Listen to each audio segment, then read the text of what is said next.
my heart is, for sure, and it's like no other place in the world. This is the first time I've been here. There's nothing like it up there. This is a wonderful place. It's fun. Yep.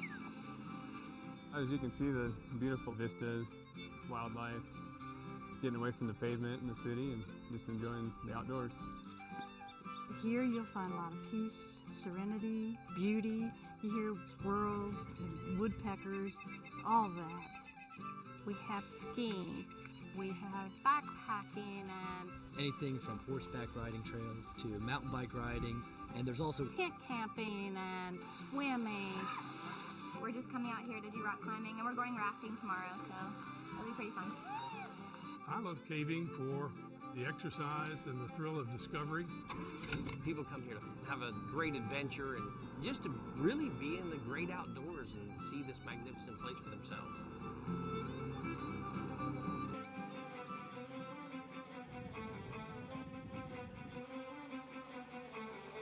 Invasive species are a critical threat to America's outdoor heritage. The places we love to go are under a serious threat. Invasive species can take over a habitat and just destroy it. They move by wind, water, animals move them, humans. One of those seeds can get lodged in a boot and can get dislodged maybe when you step in a puddle further down in the interior. And start a whole new infestation in a new part of the state or the country where that species wasn't before.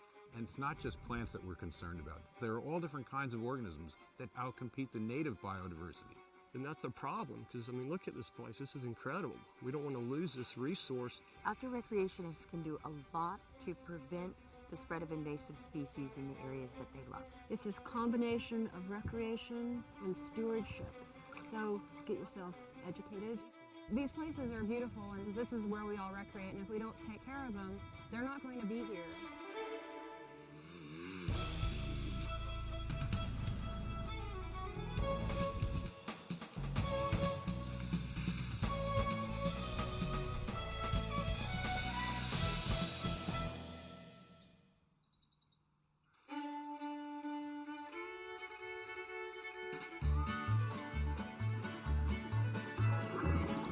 There are almost as many ways to enjoy America's outdoors as there are Americans. Millions of us take to the hills, to the water, to the woods, to the desert, every chance we get year-round. Here, we rediscover our sense of wonder, the thrill of physical challenge, and our deep connection to the natural world. Our country's public and private lands offer ideal locations for our recreational opportunities. We'd really appreciate it if folks stay on the trail. Now, the stewards of these great natural places are calling on all of us to help prevent an environmental disaster that is rising all around us. Every region of our country is being invaded by harmful exotic species. Plants, animals, insects, and pathogens that do not belong here and threaten the health of our native ecosystems. With few natural enemies to keep them in check, these exotic invaders are overwhelming our native species and dramatically changing the natural balance that gives our lands and waters their distinctive American character. It's a quickening disaster that most of us have been walking in, floating over, climbing through, and driving by for years, hardly noticing and unwittingly even helping these biological enemies to become established and spread to new places. Yet a growing number of Americans are noticing, and they are answering the call, adopting proactive, preventative outdoor practices that enable all of us who love the American outdoors to fight back and protect the natural beauty and diversity of the places we enjoy most.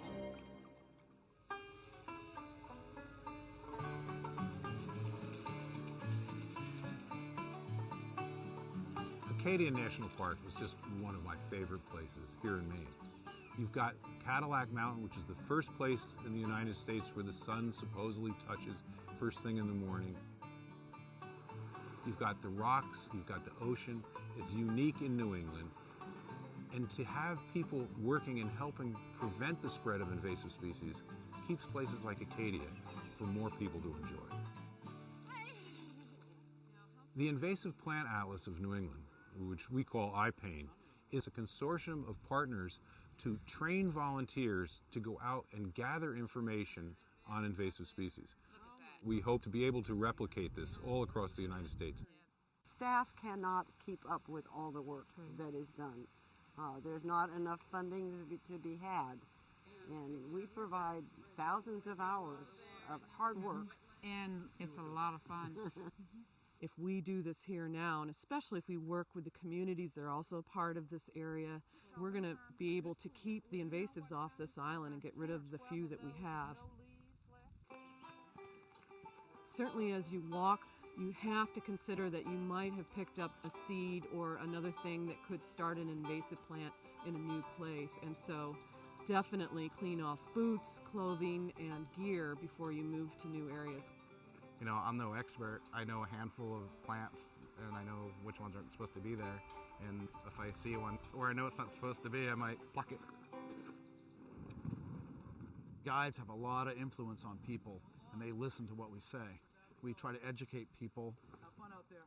We stop on islands occasionally, and we try to leave as little impact as possible. We stress LNT, leave no trace. If you put your kayak back on top of your car, you make sure you don't have a lot of mud or weeds, to make sure you didn't drag anything along with you when you go to another area. In north central Maine, you'll find Baxter State Park, a diverse home for the many native animals and plants found in our northern forests and wetlands. The park is 200,000 acres of forests, lakes, mountains, and streams preserved in a natural wild landscape.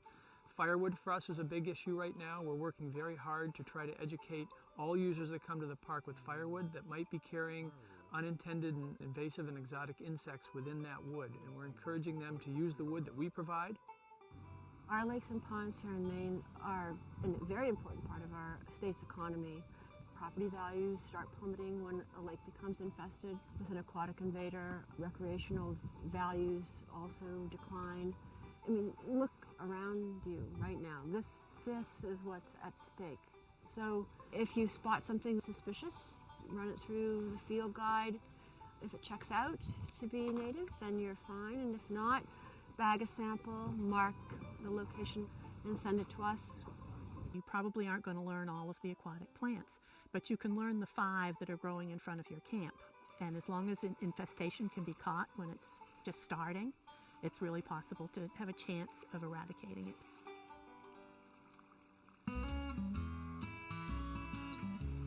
Out west, in the Rocky Mountains, recreationists learn how to enjoy and protect these wild and spectacular natural resources. We provide family vacations. We do just a typical guest dude ranch on the San Isabel National Forest through special use permits with the Forest Service. If we see noxious weeds, we report it, of course. If it's a small patch, we destroy it. All the animals are groomed prior to saddling. We feed certified weed-free hay. If the horse has been foraging on hay that has noxious weeds, it goes through the horse's system, and then when it is expelled, then those seeds are dropped on the ground with the manure.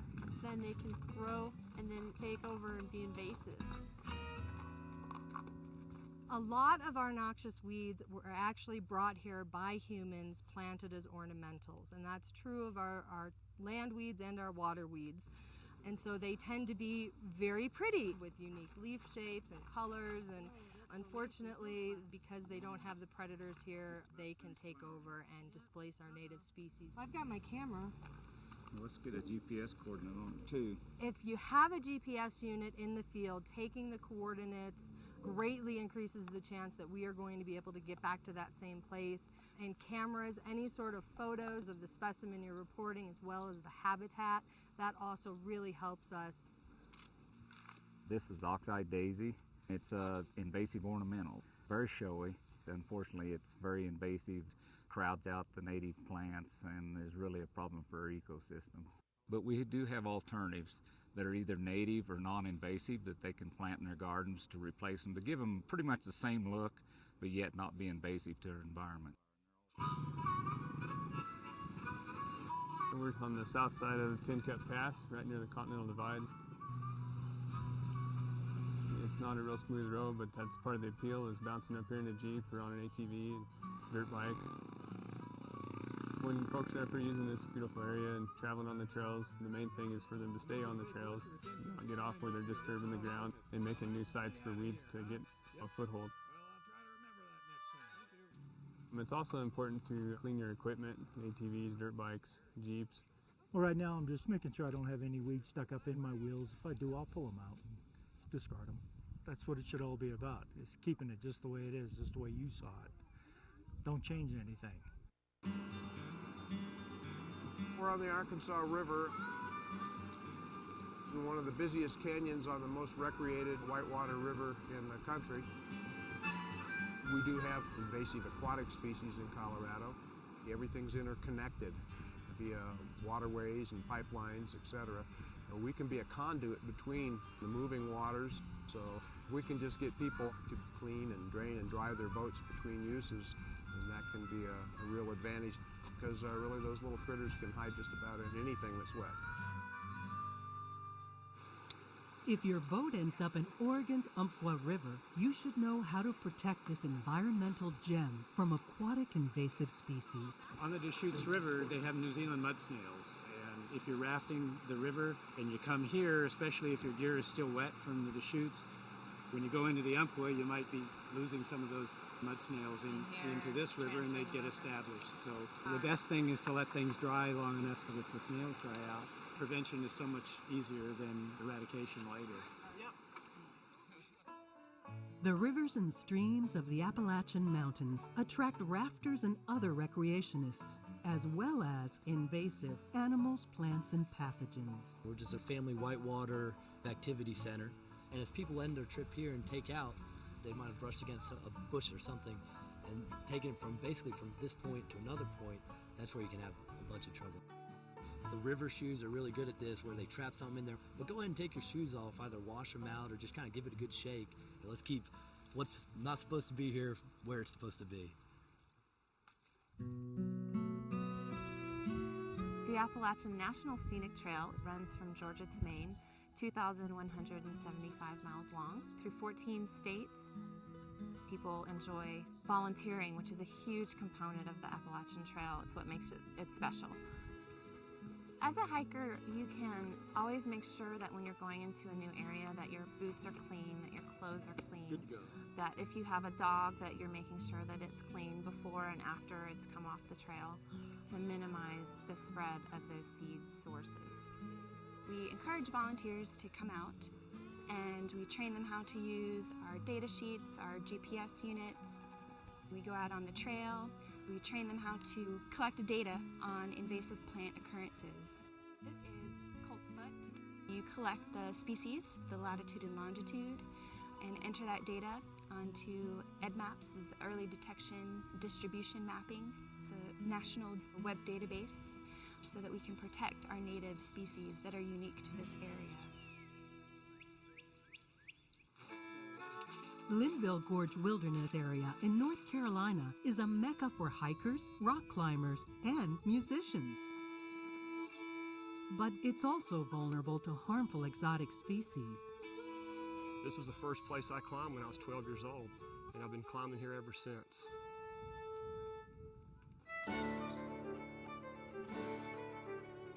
We offer guided rock climbing trips. We also talk about how we can protect the environment. And with the invasive species, we point out those to people as we're hiking in along the trail so they understand that a little bit better. Because this is everybody's land and we need to take care of it so it's here for future generations. I was so scared. I was crying up there, but everybody on the ground got me through it. It was so fun. Climbers are a community of people that continually travel. Plant material could be taken from here and inadvertently dispersed as far away as California, Canada. Climbers go where the rock is. When they fold up their rope bags, let's look for something that's not native and try to keep it from carrying it out. Camping is a great way to enjoy nature and an opportunity to protect it from exotic invaders. There's an art to camping. There's an art to making yourself comfortable and getting along well outdoors, and wanted the kids to learn that as well. Plus, you bring them up here where there's just the family, and that's been a really a thing that's kept our family close through the years. We depend on having places like this to see the beauties of how it used to be. Invasive species can hitch a ride on camping equipment and vehicles. Campers can stop the spread by inspecting and cleaning their tents and other gear before moving to a new area. As a host, I have an opportunity to educate the guests that come here, and we tell them to keep things as natural as possible and not spread any invasive species.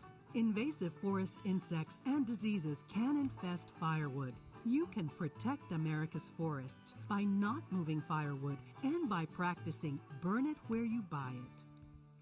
Just enjoying the great outdoors here. West Virginia really is almost heaven, but beware of strangers in this paradise. Insidious invasive species. People come to ride our horses from the city. They're not used to seeing all of this, and we're in a position to teach. And so that's one of the things that we can do, is teach what is natural and native to this area and what is not.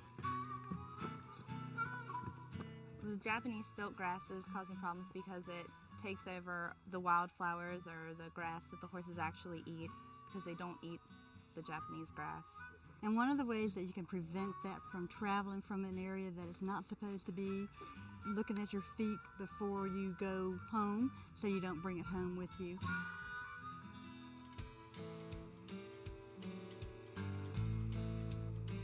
Cities and municipalities build these greenways because they want to get the public into this natural setting and transitioning over to this natural setting from their busy, hectic life. But greenways become vectors for invasive species that move from one place to another. People like to bike on these trails. One thing that's really important for these folks to do is to take their bikes, make sure and inspect them, because they may carry invasive plant materials. When we're out hiking the trails, invasive species is one of our focus areas that we try and educate people, one, that there is even an issue, and also ways that they can not contribute to that problem. Right along the trail where the sunlight comes down, this is where you're going to have your invasive species problems. Fortunately, we don't have a big problem here, and fortunately, we get to enjoy the benefits of our native blueberries. And maybe someday, if we're not careful, the invasives might come up this trail in sunlight and take over this wonderful native crop. Good stuff. Very sweet, very wonderful. Isn't it nice? The snow is a beautiful blanket on the trail, but when invasive weeds and other unwelcome species are out of sight, they should not be out of mind. A large percentage of our customers and skiers are here for aesthetics, for beauty, to experience nature in winter, to not want to change it in any way, but just to appreciate it. I've turned down many jobs so that I can live here and work here and play here and ski here, and I love this place. It's so beautiful and so unique. We're feeling the effects of invasive species. There's quite a few coming through the trails, and it's impacting our forest every day. I clean off all my gear before I put it in my truck. I try to be really careful to, if I do collect stuff, to clean it off. For everybody that spends time outside, even if it's only a couple of times a year or a few hours a year, everybody has a shared responsibility to help fight invasive species and try and help others become aware of what the problems really are. Everybody clean their gear? Yep. Decontaminated. All right. The cave environment is quite delicate. Our motto is take nothing but pictures, leave nothing but carefully placed footprints, and kill nothing but time.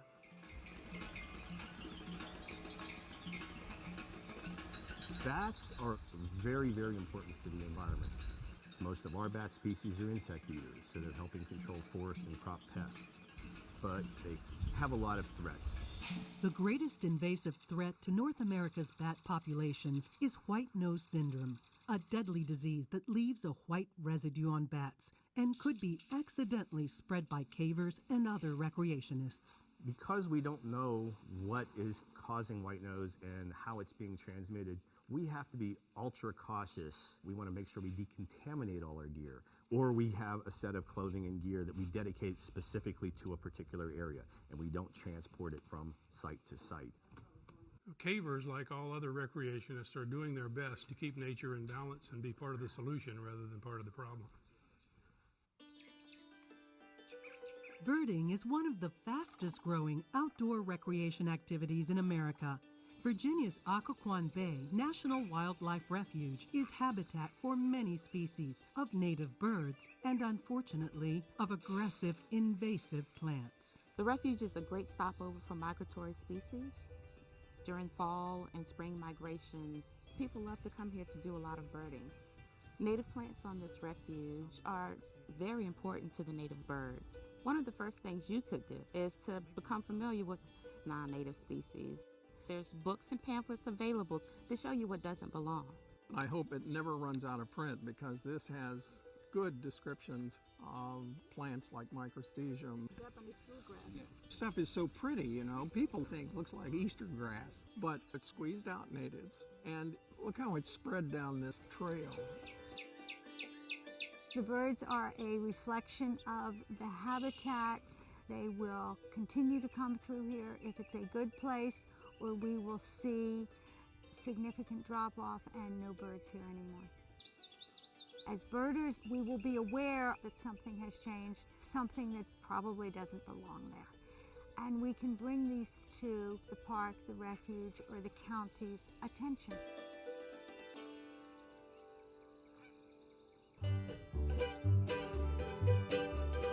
Saguaro cactus scenery is an Arizona exclusive.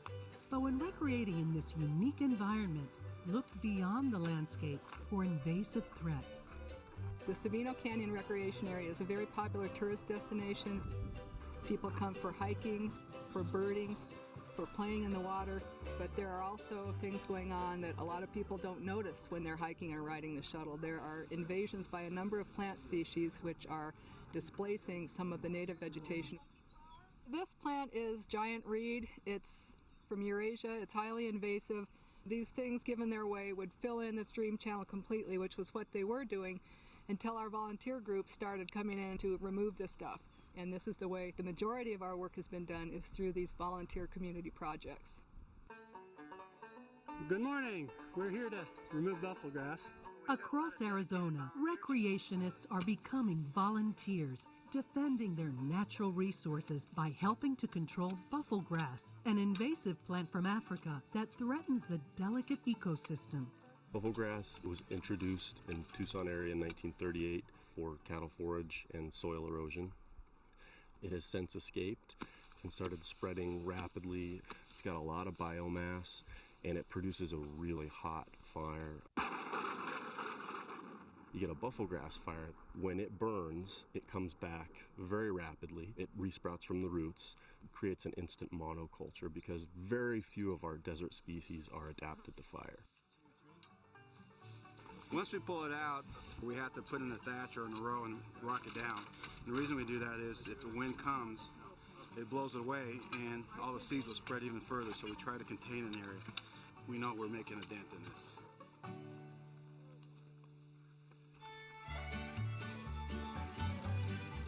We are all different. We enjoy different challenges, and we use our nation's lands and waters differently. Yet we are all alike in embracing our shared responsibility to protect these great places. And all of us who love this nation's distinctive character agree that it is too precious to lose. Invasive species are spreading at thousands of acres per year across the United States. So it's education, prevention, early detection, rapid response. So those are the key things that we can do fairly quickly. The requirement for an outdoor recreator today, first they have to be aware that they could harm their environment, that their normal activity that they love to do could spread an invasive species. The second thing is to prevent the spread. Check out your clothing, decontaminate your equipment, and then be active in being able to report the impact of invasive species in an environment that you're enjoying. One of the most important things you can do to tread lightly and be a good steward is stay on the designated trail. It's also important to wash that vehicle. If you see weeds, pull them off. Clean your boat, clean your trailer. There's also websites to help you learn how to minimize your impacts and hopefully maintain your access for future opportunities. The most important thing for me, why I would want to definitely preserve this, is because I'm also a grandma. And our most important thing is our legacy. To lose places like this would be a disgrace. I think we'd run out of books to write because we run out of time to pause. And that's what we need to do.